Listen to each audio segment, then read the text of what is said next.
I would say that 90% of the time, what determines whether I am going to like a song or dislike a song boils down to the lyrical content of said song. And I know that for some of you people out there who, and I've heard the sentiment before, so I know it exists, that, you don't care about the lyrics. You don't care about the lyrical content could not matter less to you. And guess what? That is absolutely fine with me. You don't have to care about it, but I do. I do care about it. In fact, I care about it more than the melody, the rhythm, the vocal performance, anything else. I would rather listen to a shitty, amateurish song with great lyrics than a great, beautiful song with shitty ones. And that's not really a surprise because I'm a creature of language. I'm a writer. I'm a reader. I enjoy the written word. I enjoy the spoken word. If I'm watching a television show, I am paying attention to the dialogue. If I'm reading a book, I'm obviously paying attention to the words because that's all the fuck there is. If I'm listening to a song, I am listening for the fucking lyrics. That is my nature. And it doesn't have to be yours. I don't know why I feel the need to be so defensive about this. It's just because I can already anticipate the people who are outraged that I dare enjoy things in a different way than they might. But the way I look at it, it's great that you exist to give a shit about the music. It's great that I exist to give a shit about the lyrics. Because as far as I'm concerned, that just elevates both, right? It means that artists are out there trying to craft good lyrics for people like me. And musicians are out there trying to craft good music for people like you. And if a song has great lyrics and great music, then we both win, right? Isn't that just good for both of us? Okay. Now, for a lot of musical acts out there that don't place any emphasis on lyrics, I've heard musicians talk about this, how it's just like, that's just something to have so that there can be a sound there. And the second I hear a band talk about something like that, I instantly just I dismiss you. I care not for you. Unless, and this does sometimes happen, unless it just, by happenstance, someone in the band just happens to be a fucking lyrical genius, even though they don't give a shit. In fact, sometimes that don't give a shit attitude can actually lead to better lyrics than the people who are really trying very hard, because that person just has things in them, and when they don't care about it at all, and they're just like, I just need some words, then all of this stuff comes spilling out that they're not even aware that they're confessing to. Because they're just, whatever, words. I hate my dad. I hate my, it's just like, okay, cool. Anyway, ponderously long intro at this point, which I'm not a big fan of, so I don't want to subject you to any more of it. But I will say this before we proceed. I do want to do more of these lyrical interpretation videos. So if there is a song that maybe you would like to have lyrically analyzed, I am more than happy to oblige you. Maybe you even have a band and you would like the lyrics of your band lyrically analyzed. I'd be more than happy to take a look. Not guaranteeing it will make it into a video or that I'll, find it fascinating enough to do, but take a shot. Anyway, today, probably my favorite recording artist, or at least very, very high tier, Marilyn Manson, released a new single for his album, One Assassination Under God, Chapter 2. And the song is called Exit Wound. And I'm going to be very cognizant of the fact that I say exit very weird. I'm trying to say it the way that I think it's supposed to be said, but left to my own devices, I will say exit, which sounds like an egg with a zit. And I actually say egg weird too. So never mind, you know, whatever. I was raised in the fucking South. I don't know what to tell you. It is what it is. By the way, a common saying there. All right. Shut up, TJ. You've bloviated enough. Let's bloviate about the actual subject of this video. So I've decided that the way we're going to do this is I'm going to listen to the song, and when the lyrics arise over the course of the song, we will discuss them. And you see, you probably have noticed the lyrics are right there on the screen if you want to follow along. The song has a little bit of a long intro. I don't know if I'm going to play the entire song for you guys. I'm going to play it all here. I might edit it out later. You don't need to know that. What the fuck ever. Let's go.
Okay, so let's talk about the first verse there, in case it was hard for you to understand Manson's singing style. I have an ear for it because I've been listening for so long, but I know sometimes, you know, when Manson's singing to people who might not be super familiar, it kind of just so what he said was, got the eyes of the vulture upon me, the whispering of leeches in my ear, coroner ventriloquist scratched his name across my wrist, paparazzis starting to cheer. So let's break this down. Let's ask first, what is a vulture? You know what a vulture is. It's a carrion feeder. Feeds on the dead. It does not hunt and kill. It waits for something to die of whatever cause, and then it consumes the carcass. So it's always on the hunt for something that is dead or something that is dying. Leeches are parasitic feeders. They're little bugs.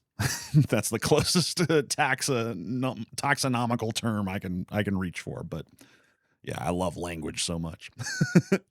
They fucking suck your blood, okay? They're little fucking blood-sucking bugs. Bugs is probably not the proper term. But you know what a leech is. So, just evil slugs, okay? They're bad slugs. So the eyes of the vulture upon you suggests that the vulture is eyeing you because you're dying. Because you are food. You're soon to be food. You know, obviously, if you're already food for the vulture, you're dead. In which case, you know, you aren't observing that it's eyeing you because you once again are dead. But the vultures don't just eye the dead; they also eye the dying. So eye of the vulture upon you suggests that your death is imminent.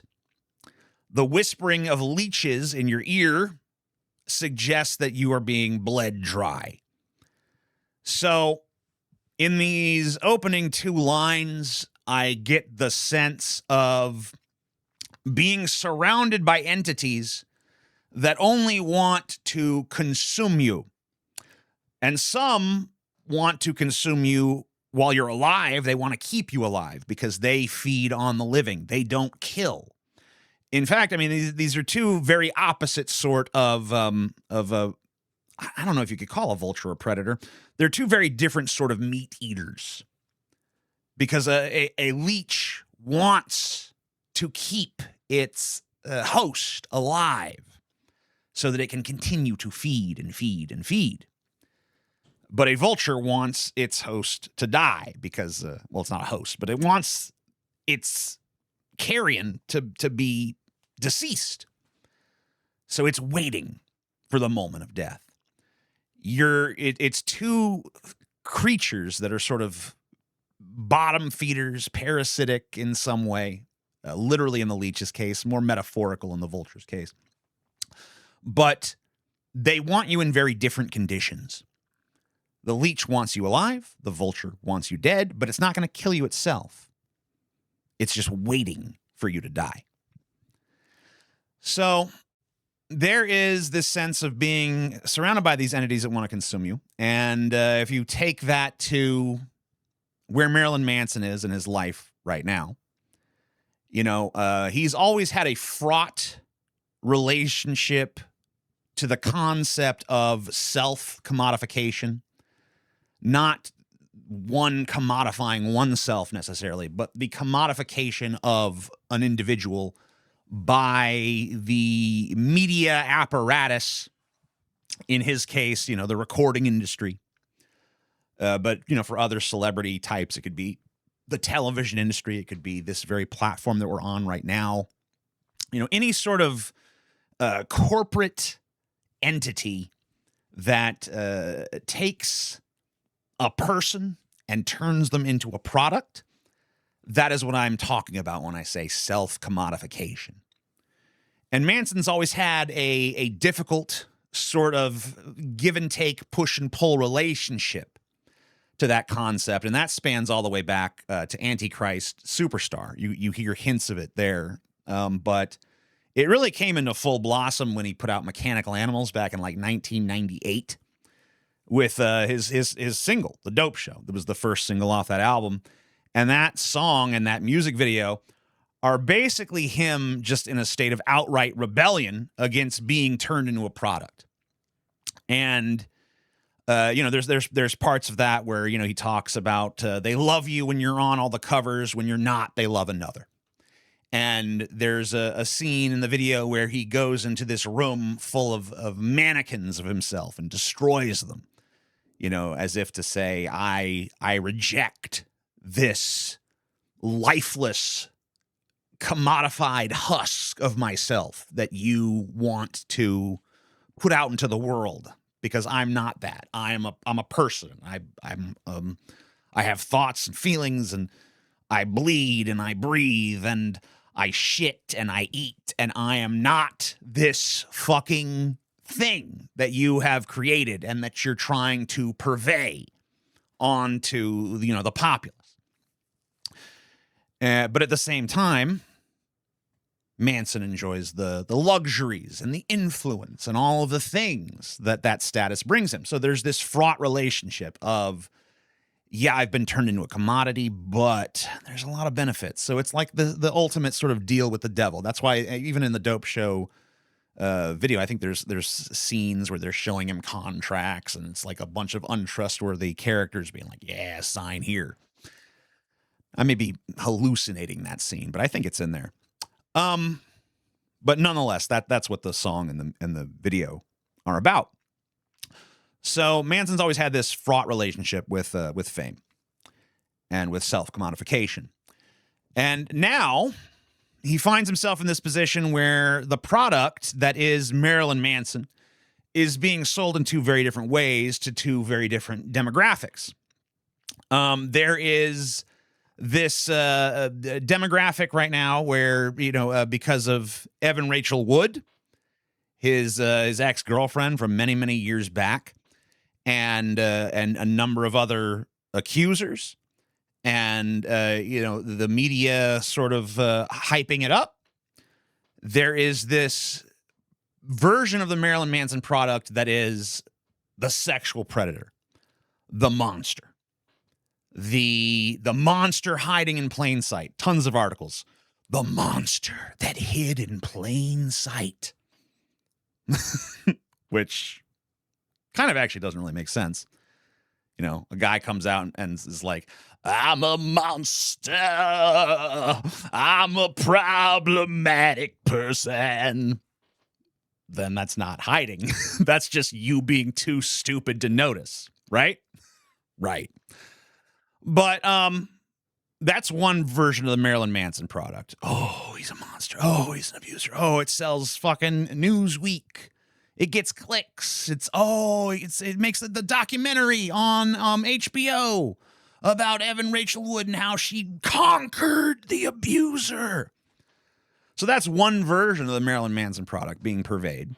And then the other version is the more traditional Marilyn Manson product being purveyed by Manson himself, which is, important artist, challenging things to say, making compelling, challenging art in a world that all too often and increasingly feels just homogenized and sanitized and dull and boring and listless. So it's time for Marilyn Manson to show up and shake things up a little bit. And so when you have so now the relationship has to be even more fraught than ever. Like if Manson was like kind of I don't know about this fame thing, events like Columbine and then these spat of abuse allegations, like that's got to make that relationship all the more intensely fraught, because it's like, ugh, at one point there was kind of like some benefits to this, but now it's almost like there's more drawbacks than there is fucking benefits. But so I think when we're looking at a line, and we're still on the first two fucking goddamn lines of the song at 16 minutes in, but I promise the pace will maybe pick up. I think that the vultures are those who want him destroyed. The people who are buying the first product we talked about. The monster who must suffer for what he's done. Because they want to feed on the carcass. Not literally, of course. They don't want to go kill Marilyn Manson and eat his flesh. But in the sense that they want this great Me Too victory. They want to boast that they stopped the monster from hurting anybody else, and they want to take their little victory lap, and they want to pat themselves on the back and be congratulatory. So that's what sustains them. And I think the leeches are people like me, Manson fans. Because we also want to consume him, but we want to keep him alive. We want him to keep making art for us to consume. Like, oh, Manson, yeah, when's that next album coming out, bro? When you touring again? When you doing this? When you doing that? And that's why he talks about the leeches whispering in his ear. But it's like everybody, everywhere he looks, people want to consume him. They either want to consume him in, give us your pain. We like it. Feed us pain. Feed us your sadness. Feed us your perspectives. Give it all to us. We want it. We'll give you some money. Here's some money for it. Give us your fucking pain, bitch. And it's like, there's a lyric in another song on the first assassination chapter where he says something along, I don't know if I can remember the exact line, but it was something along the lines of like, I think you've helped yourself to enough of my bad dreams. And I think that was also to us, the fans. It's like, okay, I've drained, it's drained. I'm a husk now. Okay.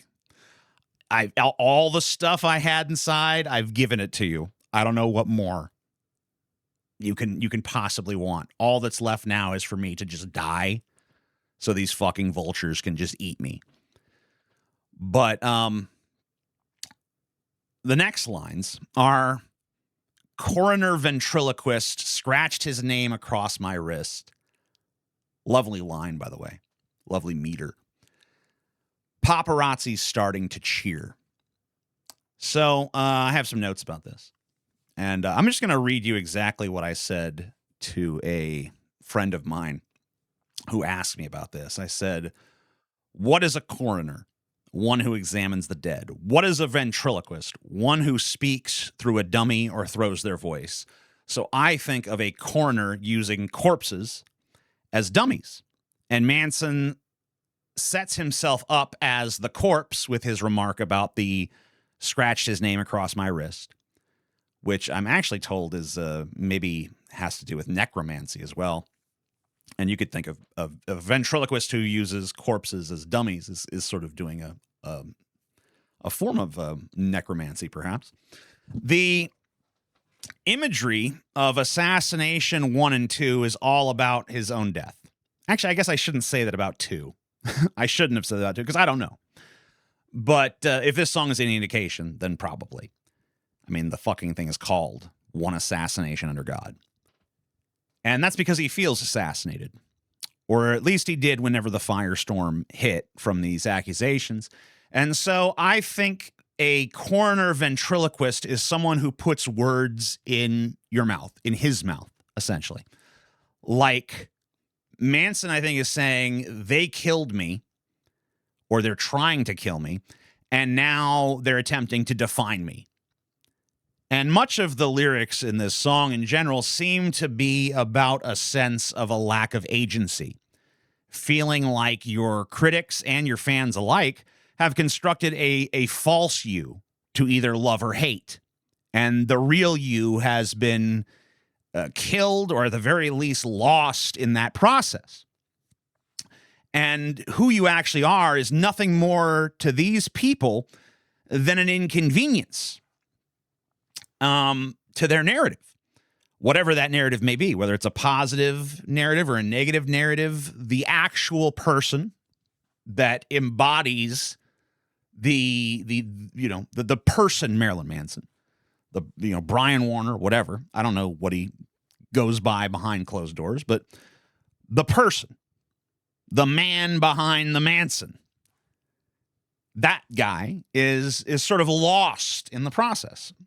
And so it feels like an assassination because it's just like, what even is left of me?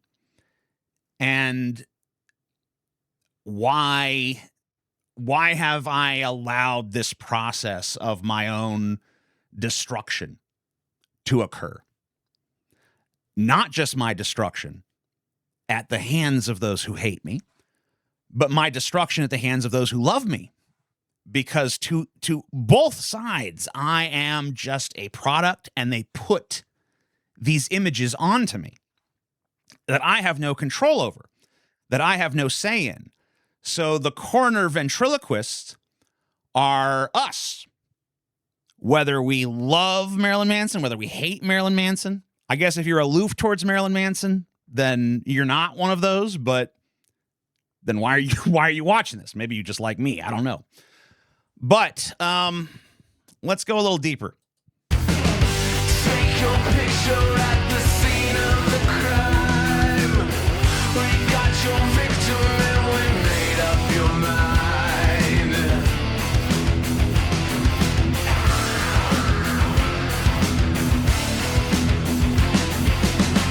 Turn off the spotlight. Whose God will you be? Well, they want you if your hands are clean.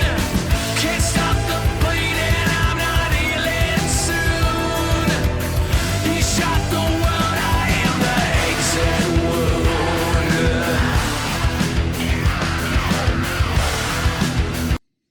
All right. Let's talk about those happy little lyrics, right? So, pre-chorus says, take your picture at the scene of the crime. We got your victim, and we've made up your mind. What is the scene of the crime? And for that matter, what is the crime?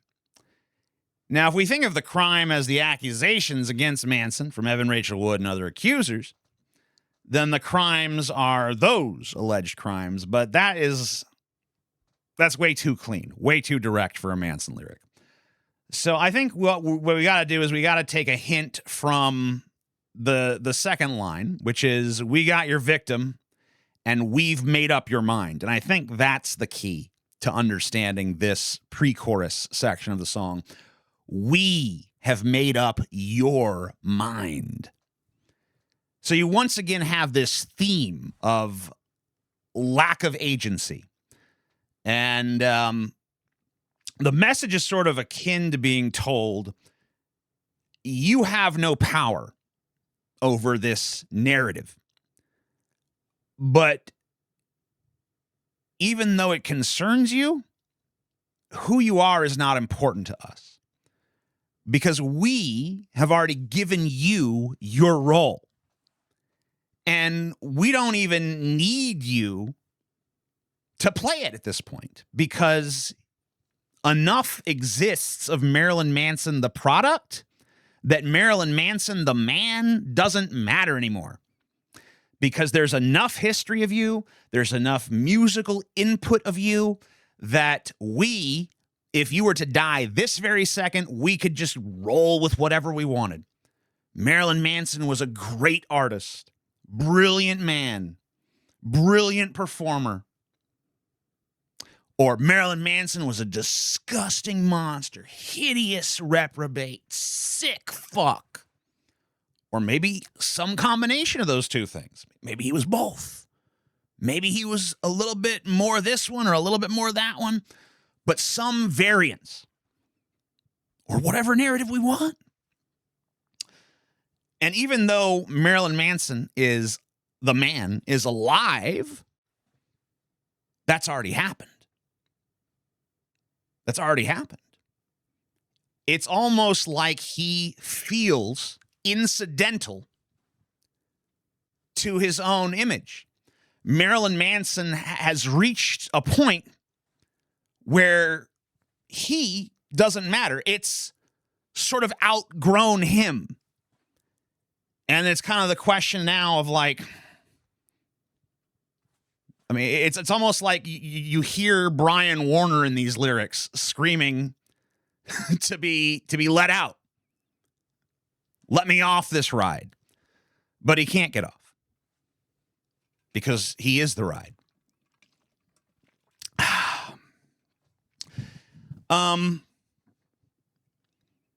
He says in the chorus, the first two lines of the chorus, he says, turn off the spotlight. Whose God will you be? Will they want you if your hands are clean? I read the first line as a threat. I don't think that's Manson talking as Manson there. I think that is the voice of one of the vultures speaking to Manson and saying, you know, you think that you are this great rock and roll god, but we have the power to take your spotlight away. Because once again, you're a product. So we control how that product is perceived to the market that we are pitching it to. So we have the power to take that spotlight away. And then what are you? You know, whose God are you then?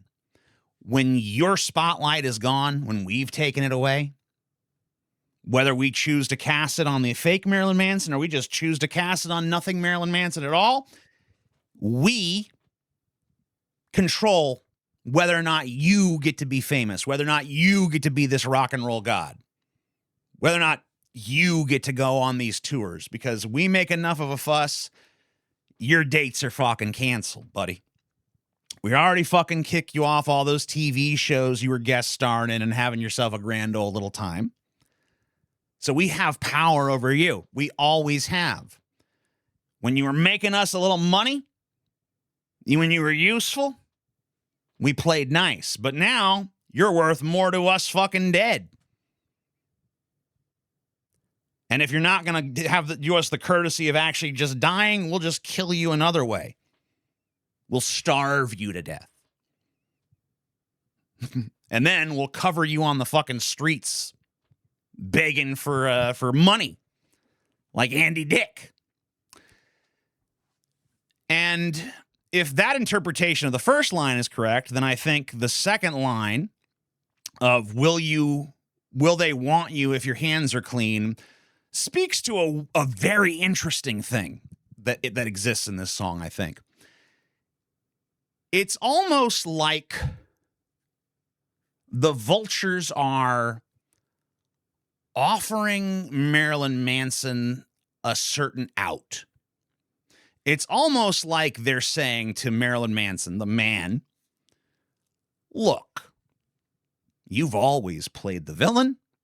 You've always played the monster.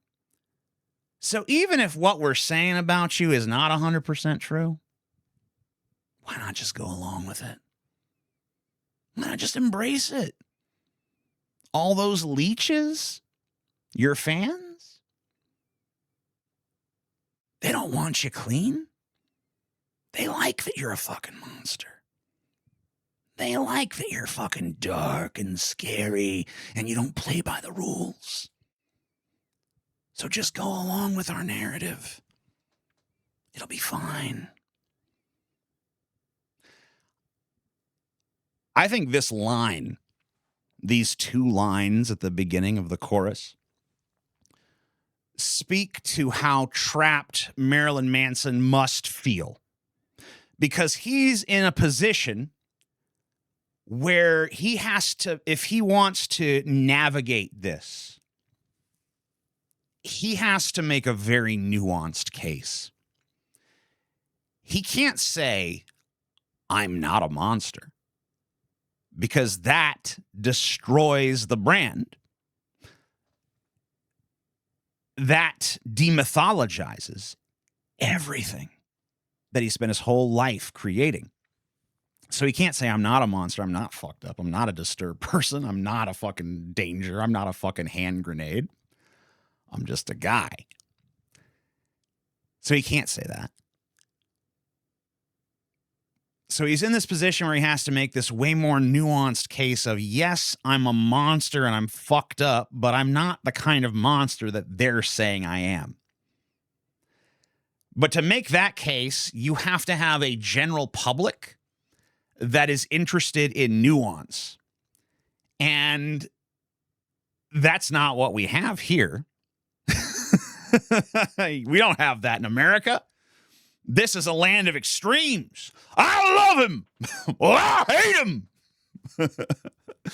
So he probably feels like he's caught in a very strange catch-22 where he's trying to navigate this in such a way where people come away with the impression of, oh, he's fucked up and stuff, but he's not like what they're saying he is. And that's a very fucking difficult path to walk. And I think these lines speak to that frustration that probably exists. So he then says, can't stop the bleeding, I'm not healing soon. You shot the world, I am the exit wound. So here we have a sense of injury, the cut that never heals. It's trying to heal, but it can't. And if it does heal, it won't heal soon. It's going to take a long time. But the more interesting part to me is the line that I think serves as the absolute core of the song. It's the title line. It's the line that's repeated the most in the song. And that is, you shot the world. I am the exit wound. So he's viewing a situation, and we won't necessarily try to figure out what the situation is, but he's viewing a situation wherein he is not just the injured, he is the injury itself. And the injury is to the world. Now, he could have said entrance wound. He could have said bloody wound. He could have said festering. There was any number of ways that he could have described this wound and preserved the meter or changed the meter slightly to accommodate it. So why exit wound specifically? Now, maybe it's just because it sounds cool, which it does. It does sound cool. But I think there's more deliberation here. Marilyn Manson, right down to his name, has always been about showing America and really the world our own ugliness. The name Marilyn Manson very famously comes from Marilyn Monroe, icon of beauty. Charles Manson, icon of ugliness. Smash them together so they coexist as one. But there is a bright side to Charles Manson. There is a dark side to Marilyn Monroe, obviously. So I think that Marilyn Manson is kind of, but Marilyn Manson, the name is kind of, there's so many different iterations of Marilyn Manson. Sometimes it becomes hard to talk about. Marilyn Manson, the moniker, the name, was created by Marilyn Manson, the man, as sort of a modern day yin-yang symbol. The light and the darkness existing as one, each with a seed of the other within itself. And so, you know, even if we go, let's refocus here. We're talking about the statement, "You shot the world, I am the exit wound." Let's go back to 1994 with the release of Marilyn Manson's very first album, Portrait of an American Family.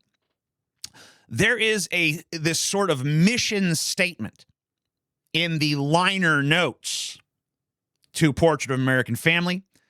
And remember, this is a different era of Marilyn Manson. This is, you know, when he was still dressing up like the Cat in the Hat and playing like he's Willy Wonka.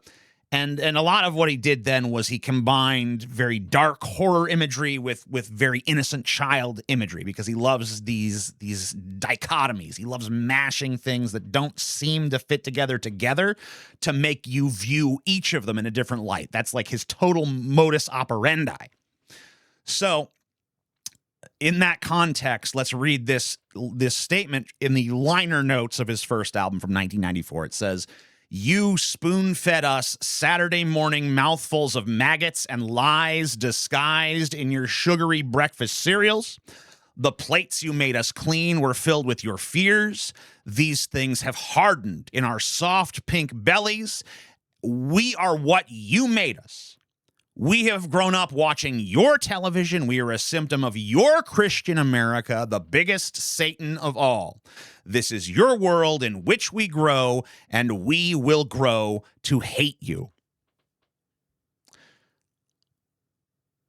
Or take this intro he recorded to his cover of Patti Smith's song, Rock and Roll. Well, if you know the rest of the title, you know the rest of the title. Suffice it to say, it's not a nice word, but it does start with the same letter as nice. He says at the beginning of that song, that Patti Smith cover, he says, "I was made in America, and America hates me for what I am. I am your shit. You should be ashamed of what you have eaten." So we have this sentiment of, you know, you created me. Your culture created me. I did not emerge from some membrane from hell. I was not sent by the fucking devil. I was born in this country. I was raised in this country. This is what I am.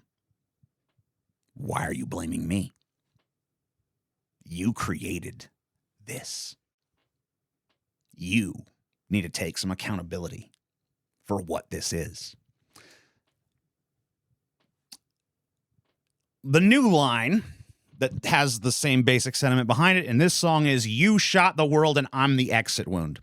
And this time it's not hidden away in the liner notes.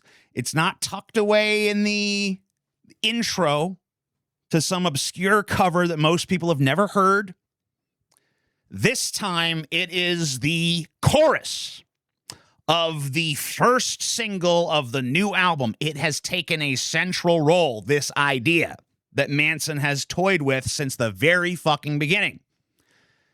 You shot the world, and I'm the exit wound. Essentially, he's making the statement. He made it first as that mission statement in the liner notes. Then, it was multiple sentences, and it was crude, and it was childish by design. And then he said it in that intro where he's like, I am your shit. You should be ashamed of what you've eaten. Then it was vulgar, and it was almost like he was defying, any sort of normie out there to actually get past how disgusting the analogy is and actually pay attention to the substance of it. But now he's saying it more concisely, saying it in 9 words with none of the vulgarity, but with violence. And I feel, and maybe this is more of a vibes thing, but I feel that there's less condemnation this time around. Because in the first version that we talked about, the one you see in the little liner notes manifesto, he's basically, it has a vibe to me of, you made me what I am, so fucking deal with it. Deal with it, bitch. The second version I showed you is a little bit more, I don't know, sassy. He's like, what? You don't like what you see? Why not? You created it. You made it. This is what you did. You should be, are you ashamed? You should be. This is what you fucking did. I am your shit. I am your shit. You should be ashamed of what you've eaten. I don't like this either. Think about that. Going to your critics that are like, we fucking hate you, and saying, I hate me too. Why did you do this? Why did you create this fucking world where this fucking happened then, asshole? But this new iteration of the sentiment, to me, feels more like a dark commiseration of sorts. You created me when you ruined this world. So, why be upset at me? There is still some defiance to it, though. Because if you think about it, the old metaphor, the I am your shit metaphor, while powerful in some regards, I mean, a turd ultimately can be flushed away. Bye, turd. Yeah, I made you. Now I'm flushing you. An exit wound is a little harder to dismiss. Because I think Manson, at this point, is kind of turning their own logic against them. He's saying, okay, yeah, you think you've got me by the balls because Marilyn Manson, the man, doesn't matter anymore because it's Marilyn Manson, the product, Marilyn Manson, the idea, all of that. You have some little way that you think you can control and manipulate. But here's the fucking thing you've not thought about. Maybe you can destroy Marilyn Manson, the man. Maybe you can destroy Marilyn Manson, the product, or change what it's about. But you can't destroy Marilyn Manson, the wound. Because it's a fucking wound. And destroying me, or changing my ideas, or trying to reframe how I'm seen, none of that fixes the fucking wound, dipshit. You have accomplished nothing. It's pure Marilyn Manson fucking venom.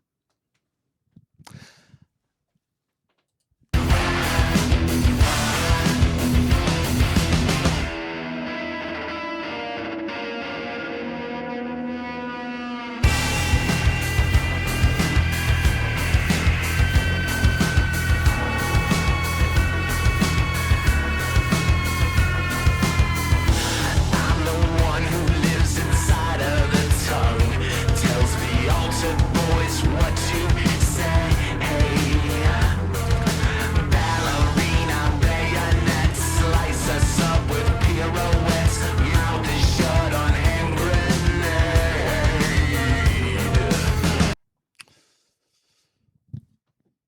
I have no fucking idea.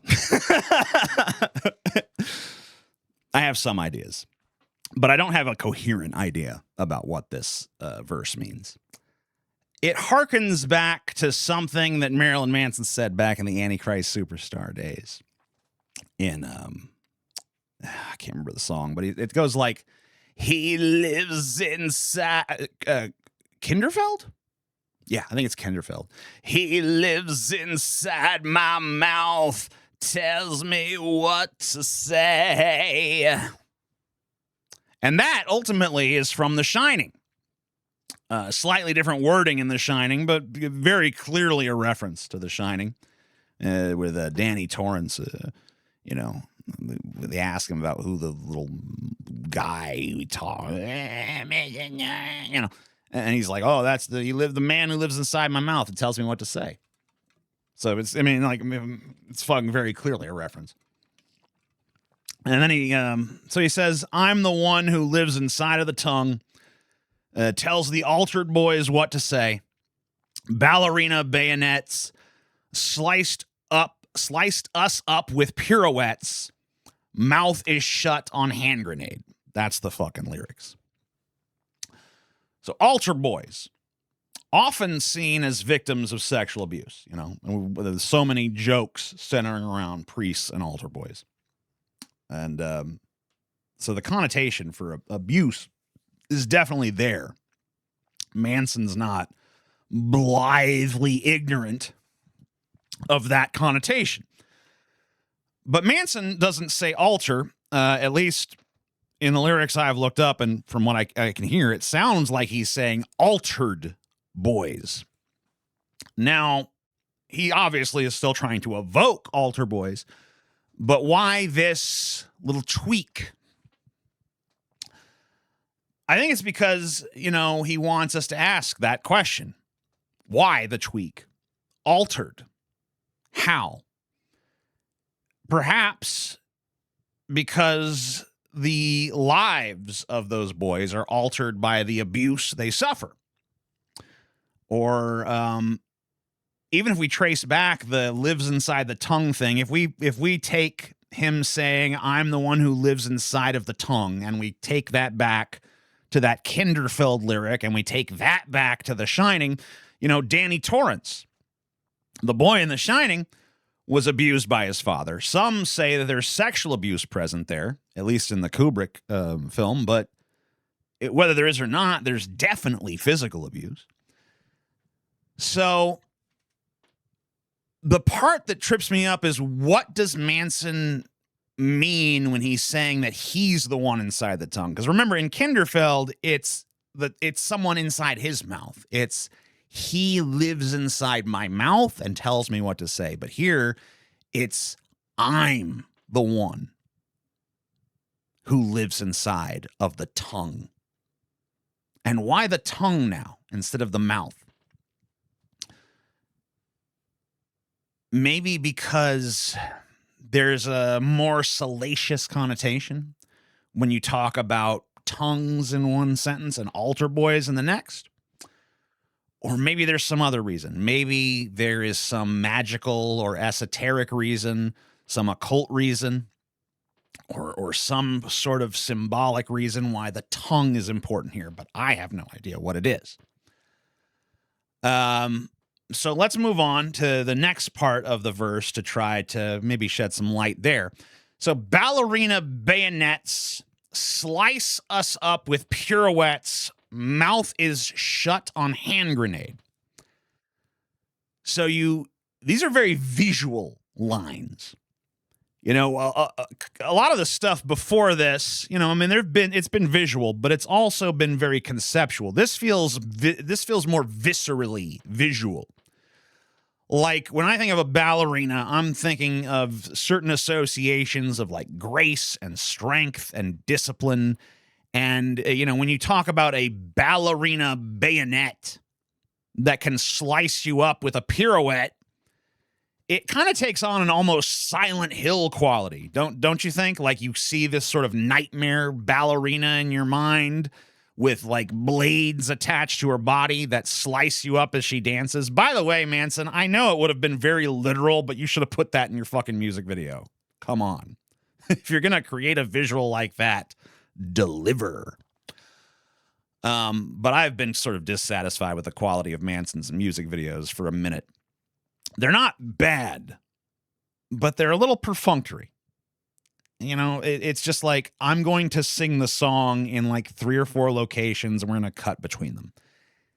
You know, fine. I guess it's better than some of the music videos I've seen from like Rob Zombie's newest music video where he's just standing in a fucking basement and just singing and occasionally puts on a cheap rubber mask. And it's just like, okay, well, this is dog shit.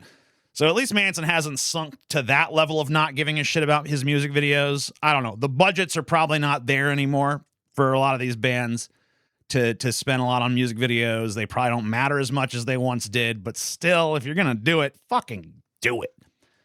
Total aside. And we don't need asides in a video this long. So let's get back to this lyrical analysis. Okay. So ballerina, bayonet, Silent Hill. Got it.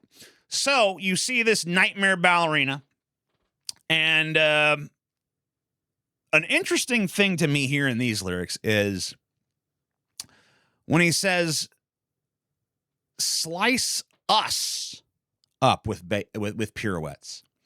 Ballerina, bayonets, slice us up with pirouettes.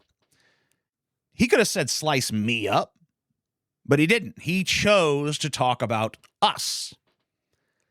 And when he says us, I can't help but feel like he's talking to, us, the listener, the person hearing the song, you and me, everybody who heard it.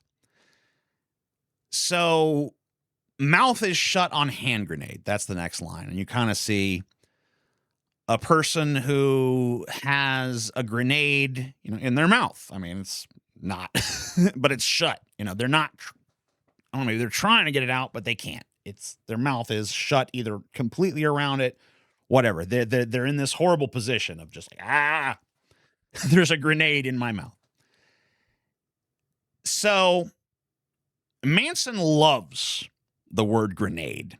He uses it a lot in his lyrics. It's not extraordinarily frequent, but it's definitely repeated. So in his collaboration with Falling in Reverse, a song called God is a Weapon, which feels much more like a Marilyn Manson song than it does a Falling in Reverse song, but whatever. The Manson, in his part of the song, says, they say that God's a weapon. Well, I'm a hand grenade. Try to take this ring from me. Watch me detonate. Now, we certainly don't have time to interpret that because we're interpreting a totally different song. We don't need interpretations within interpretations, but just remember that line. So in the song Vaudeville from Golden Age of Grotesque, like 2003 or thereabouts, he says, I'm not ashamed, you're entertained, but I'm not a puppet, I am a grenade. In the song Mechanical Animals from the album of the same name, he describes himself as a hand grenade that never stopped exploding. So there is a recurring motif in Marilyn Manson's songs, in his lyrics, with hand grenades. And not only that, in every previous instance of hand grenades that we can find in Marilyn Manson's lyrics, he is the hand grenade. In this song, this is the first song of Marilyn Manson's I've heard, other than there's like an obscure B track that just happens to have hand grenade, the word grenade in it, but it doesn't really matter. It's like a cover song, so he didn't even write the lyrics, so we don't need to worry about that. But in every Manson song where Manson himself wrote the lyrics and the word grenade is mentioned in every single instance until now, Marilyn Manson has identified himself with the grenade. I am a hand grenade that never stopped exploding. Try to, they say that God's a weapon, but I'm a hand grenade. Try to take this ring from me and watch me detonate. I'm not ashamed, you're entertained, but I'm not a puppet, I am a grenade. So every single instance, I'm a grenade, I'm a grenade, I'm a grenade. This new song, first time that there's been a grenade reference in a Manson song where he is not the grenade. Or is he? just because it doesn't explicitly say it, he might be relying on us to remember those previous instances. At least us who, are way too into this shit. and he might be relying on us, saying like, oh shit, the hand grenade. Yeah, he is the hand grenade. We associate that with him because of every previous instance where he fucking said, I'm the hand grenade. But where does that take us? I mean, I don't know. It doesn't really take us anywhere. As far as I'm concerned, this verse, I don't know. I mean, I can see a lot of what's going on. I can see some of the shape of it, but I don't know what I'm looking at. It's like I'm looking at a shadow puppet on a wall, but I can't see the whole fucking shadow, or I just can't quite figure out. It's like the silhouette is too complicated. So I can tell it's something, but I can't quite tell what it is. I can see a lot of the elements at play, but I feel like there's just some little mechanism or key that I just cannot quite wrap my head around. And maybe that's intended. Maybe this is supposed to be something that's kind of like, what does he mean? Because sometimes, with Manson, in fact, oftentimes, he's trying to make you question things rather than make you, just give you an answer. Like, here's this easy fucking answer. Like, he's against that. So, we're going to go through. I mean, next up is just the pre-chorus and chorus again. In fact, there's really nothing else in this song except for the refrain, which is, so basically every other lyric is repeated. It's just the pre-chorus and chorus again, then the pre-chorus, and then an outro, which is just a modification of the chorus that excludes the earlier lines and just goes straight to you shot the world, you shot the world, you shot the world, and I'm the exit wound. He delivers it very nicely. If you haven't heard the full song, go check it out. But the only new lyrical content from this point on in the song is the refrain, which just says, pick me, I'm the one, the God-forsaken one, I'm as empty as cadaver veins, pick me, and I'm the one, the God-forsaken one, pick me, I'm the one to blame.